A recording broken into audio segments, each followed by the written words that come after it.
Welcome to episode 3. Episode 3 of Irrelevant Bracts. Of Irrelevant Bracts. With James and Anna. Welcome to episode 3. Yeah, welcome.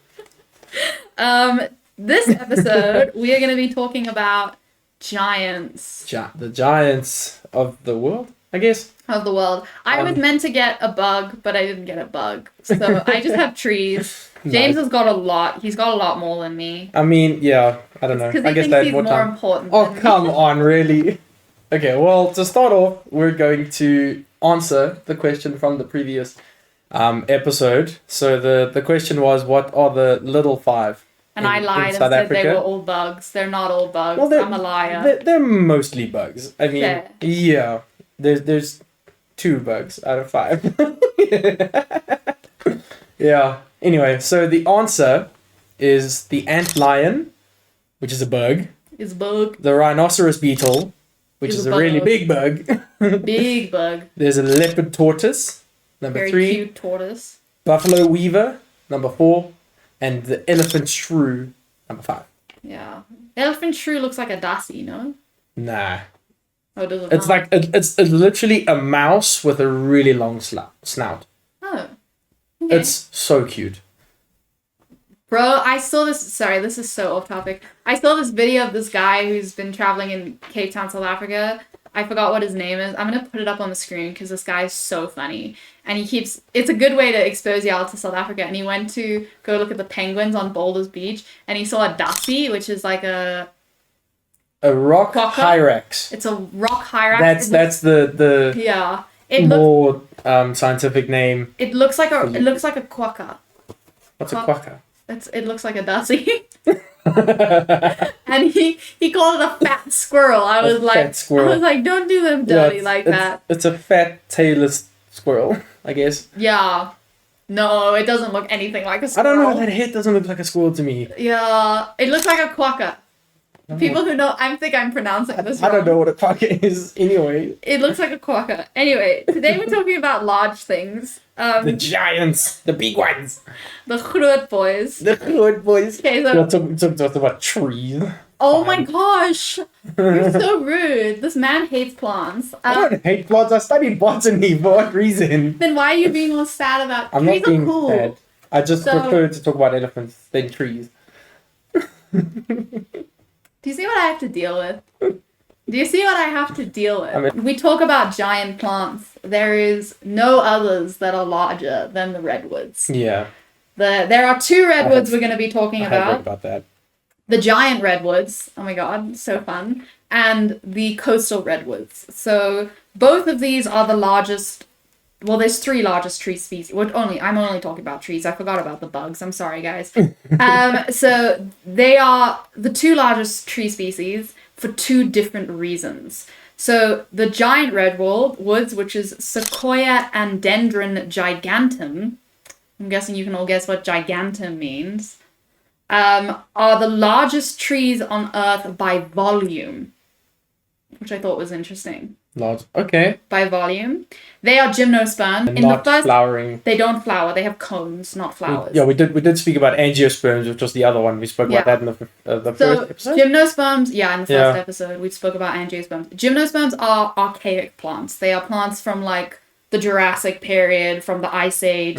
Back then, they've been on the Earth for thousands and thousands of generations. They are now a much smaller group than angiosperms. Yeah. But angiosperms developed from gymnosperm ancestors. And they're cool plants. Gymnosperms are some of the most resilient plants that we have on the Earth because they lived in ages where like there wasn't much oxygen on the planet and the atmosphere was very different and the temperature was very different. So very cool though. So they're gymnosperms. The giant redwoods are found in California. The largest forest is found in Serra Nevada.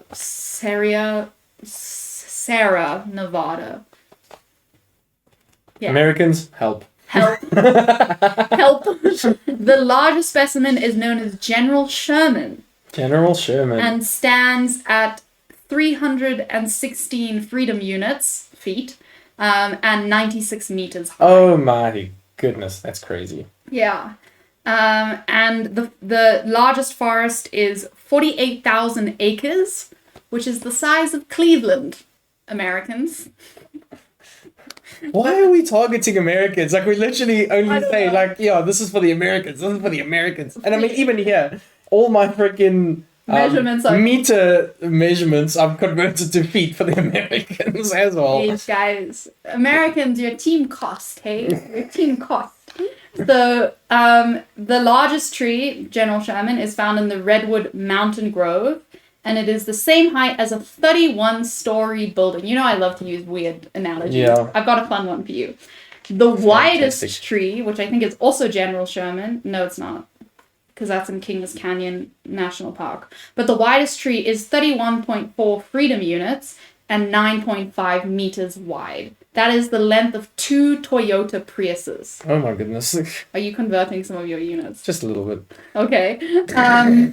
The biggest tree There's some kilos is here. 642 tons, which is about 107 elephants. Yeah! Nice. And it is in Sequoia National Park, because this is also known as a giant sequoia, giant redwood. The oldest fossils of this species date back 200 million years, which takes us to the Jurassic period. The oldest specimen in the forest is over 3,000 years, and the reason they're able to live for so long is because they have a high concentration of tannins in their bark, which makes them very resistant to disease. Tannins, for anyone who doesn't know, if you've ever had tea and you've like squished the bag and it goes very bitter, it's tannins that make it bitter. Or if you've ever had like marmalade is quite a bitter jam. It's bitter because oranges have a lot of tannins. It's interesting that you talk about the taste specifically, because like I keep fish, so I've got tropical fish tanks, and in the fish tanks you can put certain leaves that change the color of the water to like a brown. Yeah. And that's because they release tannins. Yes. So and for some fish it's fine. Like I'll put a It's photo alright. up to show you what he probably means. At the top of Table Mountain really cool. National Park, there's dams, and the dams are all red in color. They're like a deep tea color. Yeah. And I actually swam in it. You're not supposed to. Please don't come for me, the police. FBI, don't knock on my door. And they are like, I'll put a photo. It's like a deep pink, deep red color from the tannins in the plants. But yeah, they are fire resistant because they have spongy bark, and they also self-prune their lower branches so that they can't catch on fire when there's fires. Okay. Then I am going to talk about the other one because they're both redwoods. I'm sorry, James. But I've got a lot here. got a lot, so Don't he'll talk stress. for a bit. I'll talk for a little The bit. other species of redwood, which is the largest tree species by height, so the tallest tree species, is Sequoia surapervirens. You want to try that again, or you good? Surapervirens. Sequoia surapervirens. It's going to make a great blooper reel. Thank you. They are known as coastal redwoods. Again, they are found in California. So both redwood species are found in California. The largest tree of them, I'll also put a photo, you can see it's like standing above the other redwoods in this area, and it's like But I mean, that's it absolutely... towers over the other ones. It's crazy. The redwoods are absolutely massive, and I Yeah. don't think people understand, because you look at a picture and it's like, oh, it's a redwood And then tree. you see somebody standing And then you next see a to it. picture of a little person next to this tree, and you realize, Yeah. holy moly, it's So huge. the largest specimen is known as Hyperion. Hyperion. Hyperion. Thank Okay. you. It stands 360 freedom units, or 116 meters, which is 1/3 of the Empire State Building.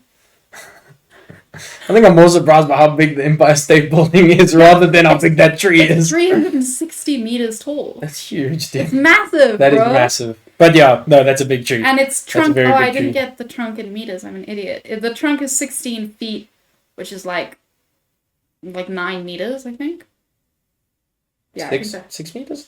6 meters? Yeah, thereabout. Yeah, let's 9 say to 6 meters. six, yeah. For everyone else in the world. Because I've got you at 10 feet and 3 meters. And they've aged it at 600 to 800 years old. Jeepers.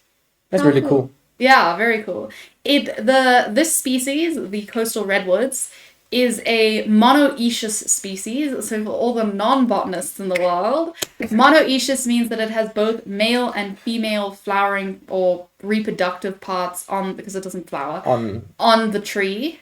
Or on each. No, on the one tree. No, that's what I say. Each tree has both male and female. Yes. That's what I mean. That is, most flowering species are like that. Most gymnosperms are not like that. Yeah. They have male cones and female cones on separate trees. Male cones and female cones on separate trees. So this species of redwoods can self-fertilize. Yeah, it would self-pollinate, yeah. It's not really pollinate, yeah. Kind of. I mean, it's the same idea, but...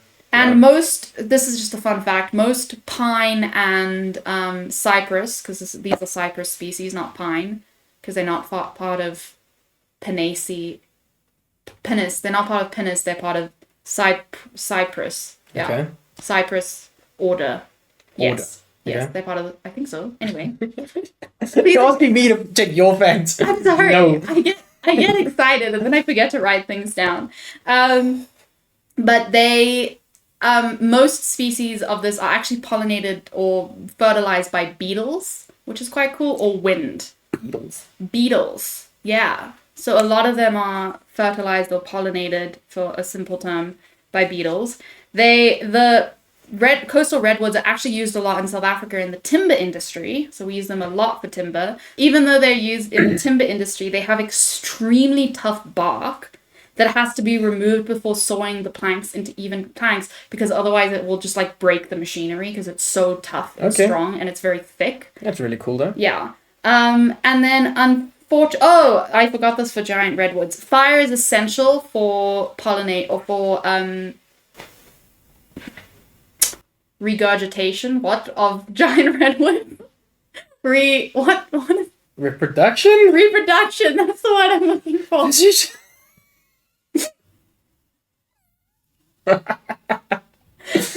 Regurgitation.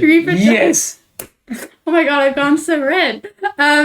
Fire is essential for giant redwoods to reproduce, and it occurs in a highly fire-prone area of California. Okay. Well, most of California is fire-prone. Last couple of weeks of fires. But both Sequoia adendrarum giganteum and Sequoia cirriperevirens are endangered, unfortunately. And their populations are rapidly declining. Partly because the environment that they were originally adapted to survive in is not the current environment that they live in. Also because climate change, people damaging them, both of them are used in the timber industry, so their populations have been reduced. But yeah, unfortunately they are endangered, and we should take care of them because they are very cool trees. But yeah, they're very cool and they're very majestic. They're majestic babies. They're massive trees. They're massive trees. They're massive, majestic. Groot boys. Groot boys. They are super big. But yeah, I thought that was cool that they're huge. Both by volume and by height, they're both redwood species. Yeah, that's cool. Yeah. That's redwoods. I'll talk about my other tree after James tells us about elephants again. I'm not going to go too much into detail. Okay. I do care for our listeners and their boredom. So yeah, well, with animals, I have to talk about the world's largest land mammal, and that's the elephant because it's my favorite. Now, we did speak about them in the first episode, and a lot more was given in the first episode, but so basically, listen to that if I'm just gonna touch a little bit. Elephants live for 70 years. Did you know that? That's cool. Which is actually pretty... Is it rare for big species? No, the smaller the species, typically the shorter it lives, right? It depends. It's so weird, because like in birds, it's the opposite. The smaller ones live longer. Elephants have to eat 150 kilos of food every day. 150 kilos! To keep their mass, which I found was insane. But yeah, if you want to know more about elephants, please go watch episode 1. Because I went into a lot of detail there. I'm not going to say any more now because... But as we said then, elephants will never become irrelevant when James is around. Good elephants are massive. They're so cool. They are cool. There's no bones in that trunk. It's all muscle. Yeah, okay, yeah, that makes sense. It's all muscle. Not even cartilage. It's more of a hydrostatic skeleton than a. So it uses more of the blood pressure pushing against itself rather than cartilage for support. Okay. Insane. Very cool, yeah. How cool. So cool. Okay. And then if We'll we're have gonna to talk tell about them about the 5-legged elephants another day. Don't worry, guys. We'll save that for a special episode. that's disgusting. Okay, we're gonna So talk about funny, massive though. animals. Moving on, I'm gonna talk about the blue whale because it's the biggest animal to have ever existed. Ever existed? What about Megalodon? What? Megalodon? Megatron? No, that's a transformer. Megalodon was not as big as the blue Megalodon. whale. The blue whale is the biggest animal to ever exist. Damn. What about a kraken? The kraken doesn't exist. Okay, fair. Right next to the Loch Ness monster. Anyway, so these guys are absolutely massive. They range between 24 and 27 meters long. And they have broom teeth. So that's about 79 feet for the Americans. Freedom units. They have brushy teeth, as Anna's They've explained, got broom teeth. because they only feed on krill, so they're Krill is feeders like, technically. they fill on like, A krill is a very, very, Plankton. very small crustacean. yeah. So basically, also- it gets don't they- stuck in the teeth, and then the whale Yeah. swallows from there. Don't they also eat plankton, or am I confused? Probably. Okay. You never know what could go in a mouth that big, you know? Yeah. There was oh my gosh, there's a video, did you see it? Of those 2 girls who got swallowed by a whale and spat back out. No. This whale comes up, they're like swimming or whatever, and chomps them. That's terrifying. But the whale realized that something was wrong. Yeah, of and course. it spat them back out. Well, it wouldn't be able to digest them anyway. Yeah. But yeah, anyway, they weigh between 130 and 150 tons. Oh my god. How much? 130 to 150 tons. So that's in kilos. Yeah. So it's 130,000 to 150,000 kilos. 130,000, 150. That is 1/6 of the largest tree in the world. Oh, wow. Well, actually, no. There's a bigger one. Their lifespan is... Oh, I actually have a measurement in blue whales for my next tree. Nice! Okay, keep So going. there we go. Their lifespan has been estimated between 80 and 110 years. And They die because they Fun- basically get too tired to resurface. it's literally like they have no natural predators, but orcas have been known to hunt them. Obviously when they're smaller. But the thing is they basically die because their body just can't hold their weight anymore. Yeah. And a really, really cool, interesting thing that I read is how they estimate the age of the whale. Okay. So over the years that it lives, the wax in their ears builds up rings. So Oh, like tree rings. scientists count the rings of earwax to estimate the age of the whale. Oh, cool. So like you would count the rings on a tree trunk after it's been cut Yeah. down. Yeah, so that's how they estimate the But yeah, the biggest blue whale ever recorded was just over 33 meters long. So 33 So basically, to put it into perspective, a whale has a heart the size of a small car. The aorta, which is the main big vein that comes Yeah. out of the heart, can fit a human inside. So you can swim through a blue whale's blood vessel. That's insane. That must be a very uncomfortable swim, but you can. so crazy. And I mean, their tongue weighs as much as an elephant. So that's about 4,500 kilos. That's so... They're massive. They're absolutely... Bro, I just feel like you must massive. be so tired all the time from swimming. But that's the thing, is they just consistently swim. Just keep swimming. Just keep swimming. Just keep swimming. Well, quite a lot of ocean species, if they stop swimming, they die, don't they? Yeah, so that's mostly your like fish, because the way the gills work is the water comes in and goes out the gills. So when they stop, there's that no longer that movement, so they can't breathe through their gills anymore because there's nothing to extract. How do they sleep?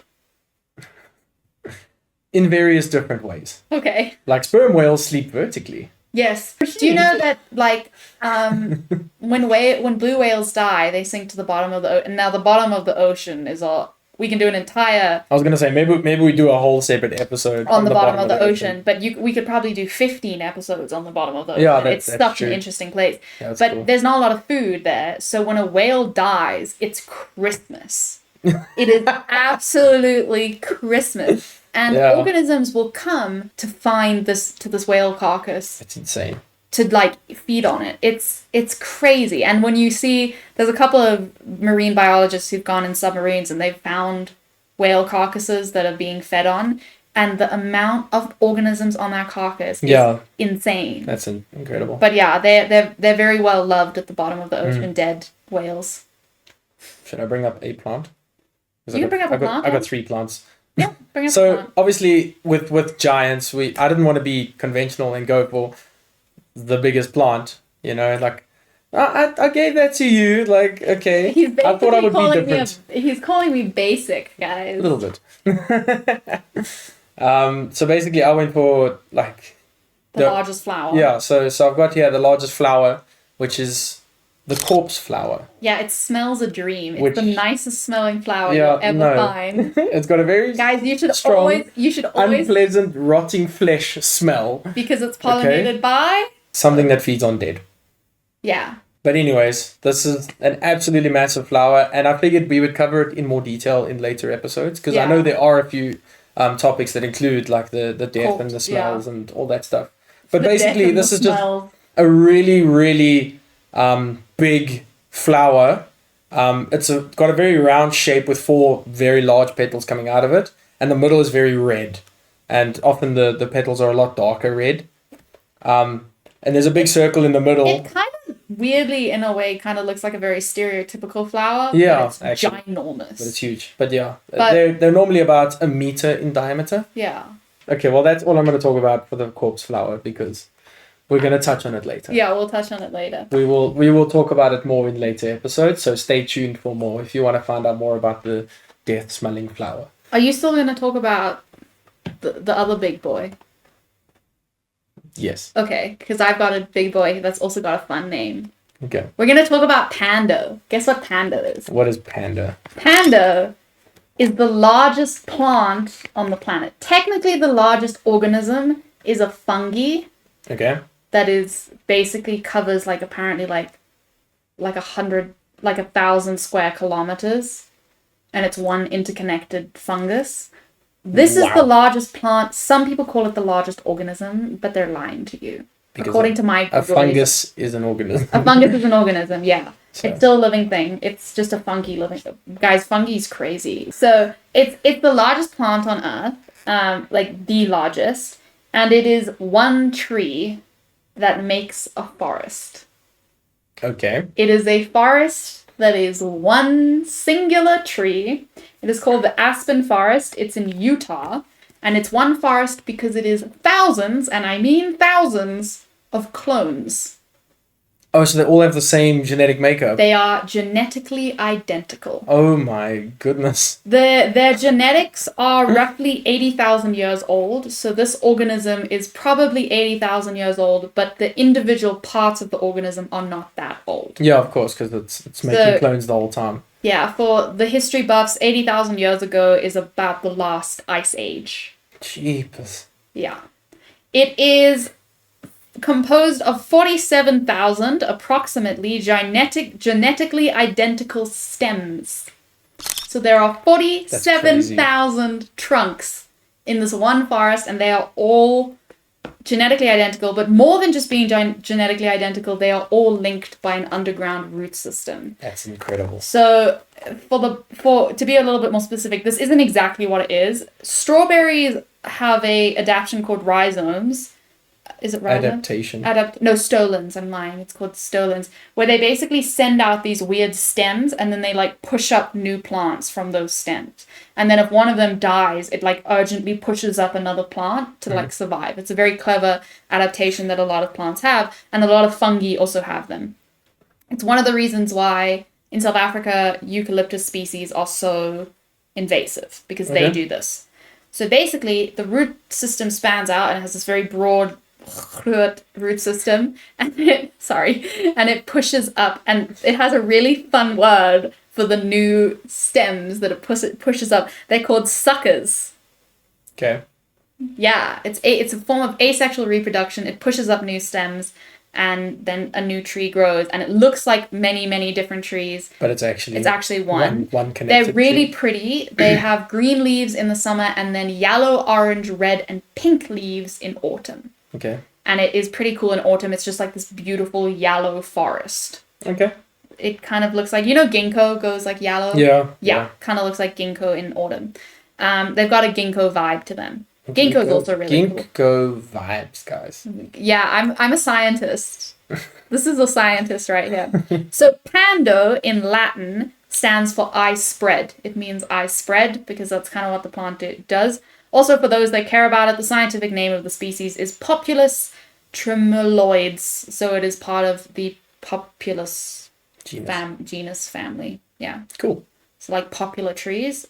There is over 106 acres of this specimen. So it spans an area of 106 acres. Okay. Which is large. I forgot to get it. Large. I forgot to get an exact thing. The entire specimen weighs 6,500 tons. Okay. Which is 40 blue whales. Nice. 40 blue whales. Jeez, just as well I spoke about blue whales, eh? And it is 3 times the mass of the world's largest single stem tree, which is obviously we spoke about it earlier, and that is 642 tons, right? Jeepers. The organisms are ranged between 16,000 to 80,000 years. The genetics put them at 80,000 years old. Most scientists guess they're not quite that old. They're probably somewhere around 13 to 16,000 years old. The current specimen, but the oldest one of the group, I think they said was probably around 3,000 years old. Okay. The oldest specimen of the group. That's incredible. But yeah, they are also unfortunately under threat. And the reason they're under threat I thought was quite interesting. We have poached out all the natural predators of the deer and livestock that live in this region. And so the deer and livestock keep eating the new shoots that the tree is putting up.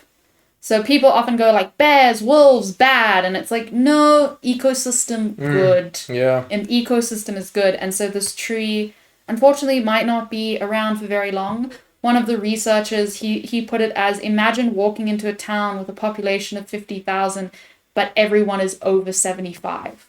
Okay. Jeez.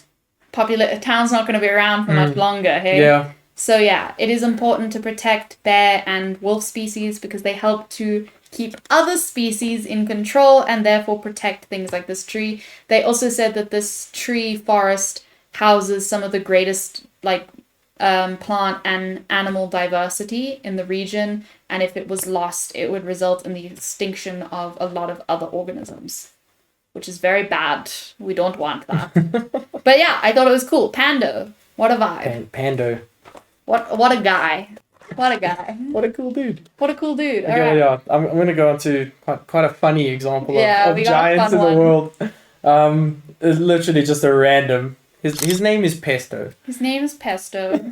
And he is the largest king penguin baby to be born in captivity ever. Now, Pesto lives in the Melbourne Zoo in Australia, and he was first put on display in April of 2024. Yeah. But he gained a lot of popularity in September of 2024 due to his massive size. Yep. Now, to put this into perspective, adult king penguins weigh between 9.5 and 18 kilograms. Okay, that's a big range. On average, that's about 22 pounds. Okay. Pesto, at 6 months old, so not even close to adulthood, weighed 22.5 kilos. So 50 pounds. Oh my god. He is freaking huge. Eating him. They put it down to genetics, but basically he's not going to grow much bigger from there. But still, he is absolutely massive. He's a groot boy. It made me laugh so much because I actually came across this from an Instagram reel. Like I was just scrolling through and there's this guy I remember saying in Australia they've got a baby penguin that's freaking huge. Yeah, James sent me the reel and we added it to our So I just thought I would Idealist. add a funny extra because Yeah. poor little Pesto is just enormous in his little He's just a little guy. clan, whatever. He's a And big funnily enough, guy. he's also like the first king penguin baby to be hatched at the zoo Oh. in like a really, really long time. So that's also really cool for them. It's very difficult. And to hatch at least them they have in a big captivity. tourist attraction now as well. Mm. Because people are going to come to see Pesto, the Yeah. giant baby penguin. Yeah. Off on a tangent on the largest plants, and I went for the largest leaf. The largest leaf. The largest leaf on a plant, which belongs to a plant called Raphia regalis. Raphia regalis is an evergreen palm tree that comes from Central Africa. Okay. So it's a subtropic and a tropical growing tree. And what I found very interesting about it is that its stem is only 1 meter long, Okay. but it's completely contained in the ground. So it actually looks like it doesn't have a stem.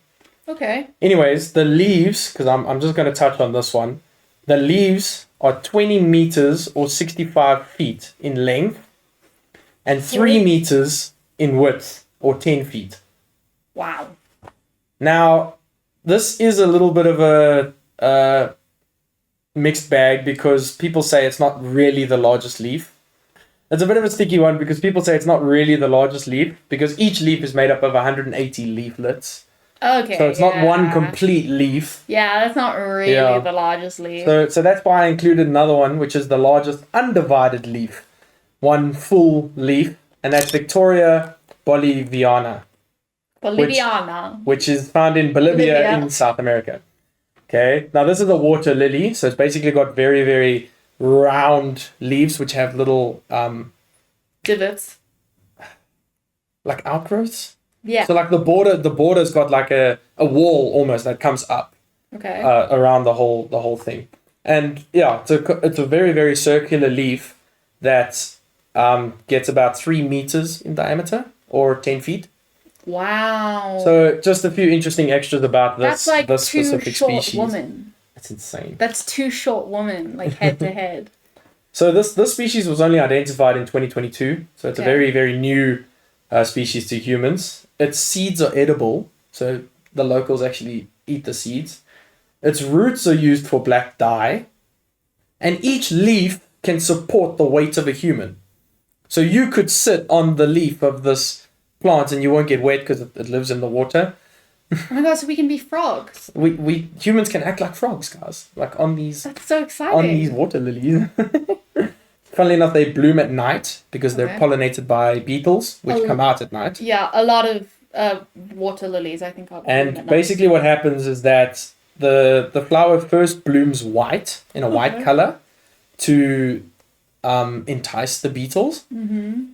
And that's basically the female part of the flower. Okay. Okay, so then the beetles come and the flower traps them, so it closes the beetle inside. Okay. So it can collect all the pollen and all that stuff. Okay. And then then it goes through daytime and the flower basically closes up. Then the second night it blooms again, but this time it comes out as pink. And that's when the beetle can escape and go to other white flowers to pollinate. Ah. So the beetle knows to only go to the white flowers. Yeah, that's cool. Which I thought was very, very cool and very interesting. That's very interesting. Yeah. And yeah, well, the biggest one ever recorded was 3.2 meters in diameter or 10 feet and 6 inches. Damn. Massive. Massive. Good boy. Yeah. Very cool. Yeah, so that's all I have on the leaves. So that was episode 2. Thanks, guys, for watching. Episode 3, my guy. That was episode 3. Sorry, guys. Yeah, no, I was just saying I think we should do the question now, not right at the end of all the other bits. Okay. Let's do this one. This one, people might actually know this one because it was famous. What is the world's largest crustacean? Okay. I was actually going to suggest Yeah. along those lines, but yeah. Okay, What is cool. the world's largest crustacean? What is the world's largest crustacean? That is our question of this week. Oh, we've done 2 animals in a row, so we must do a plant next time. Okay. Yeah. Yeah, we'll do a plant question next. Okay, I'll start us off, then you'll do the next bit. I won't talk through it this time, I promise. So, as always, if you enjoyed this video and you're watching on YouTube, please like and subscribe. It really helps us out. It really supports the channel and the podcast. If you have any interesting thoughts or ideas on the episode, drop us a comment down below and we will respond. And Comment. if you are if you're listening on Apple Podcasts or Spotify, please leave us a 5-star review. If you do not want to give us 5 stars, that is completely okay, but please give us constructive criticism. I always mess that up. And let us know why you didn't want to give us 5 stars and how we can improve. And we will take it under our belt and use it to further ourselves. Yeah. If you want to contact us, you can at irrelevantbracts@gmail.com. Also, if you want to send through some animal and plant stories or interesting things about where you live, please do, because we actually might include a segment later on where we share other people's experiences, which will be really cool. Also, if you just want to chat and maybe find out a little bit more, that's the email. Yep. We're also on TikTok and Instagram. Irrelevant Bracts. One word, no caps. No caps. So yeah, we'll be posting most of our photos from the episodes. So on YouTube, we include pictures of what we're talking about. Those pictures will be included in Instagram and TikTok posts. Yes. So that you guys can also see, especially for the audio listeners who don't feel like going to research it, they can see, and there will be captions and everything. Yeah. And I'll also include the question of the week in those posts, and we'll see how many of you want to answer there, because you're welcome to as well. Yeah. But I think that's everything. I think that's all, and we'll see you next time. We'll see you guys next time. Have a wonderful week. Bye.